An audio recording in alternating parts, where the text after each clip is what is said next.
Hey everybody, welcome back. Today we are going to be discussing one of my favorite topics related to real estate investing, and that is net worth. Oftentimes you hear me talk about increasing your passive cash flow, increasing your net worth, but I do that generally, and I don't think I've done anything specifically where I'm going back and saying what net worth is. Now, I realize that most of you know what net worth is at this point if you're interested in real estate investing or if you have been a real estate investor, but at the same time, I wanted to walk through net worth just to be clear. Net worth are really your assets minus your liabilities. And when you dig in a little bit deeper, assets can be anything that you really own, anything that has a store of value. And so that can be cash, it's stocks and bonds, it's any notes receivable that you might have, it's real estate holdings, whether that real estate is actually generating any cash flow or not. So it's both cash flow generating real estate as well as non-cash flow generating real estate. It can also be business interests that you may have. It can be private equity.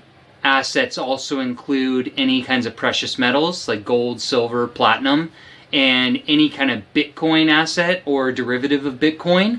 And then also anything that could be a personal asset. That could be your automobiles, it's your furniture, it's your artwork, things of value that you may have, collectibles. That goes into your asset side as well.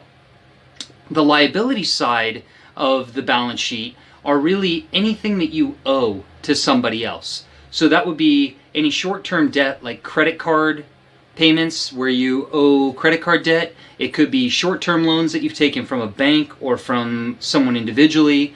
Those liabilities can also include long-term loans. It can really even be notes payable where you owe somebody money on a note. And then you have real estate debt. You can also have corporate debt. So those are the types of things that go into what a liability is. And taken together, then you get assets minus liabilities equals your net worth. The greater the net worth you have, the easier it is for you to borrow money.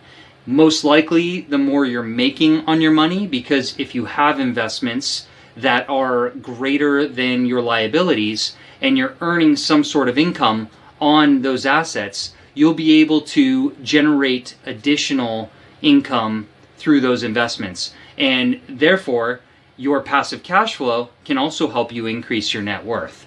And so I hope you enjoyed this video.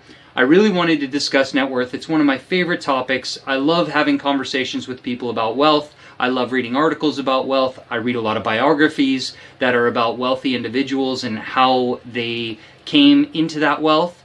And so I hope this was beneficial for you today. Please feel free to like, share, subscribe, and I'll look forward to seeing you on the next video. Till next time, let's continue growing our passive cash flow and net worth together.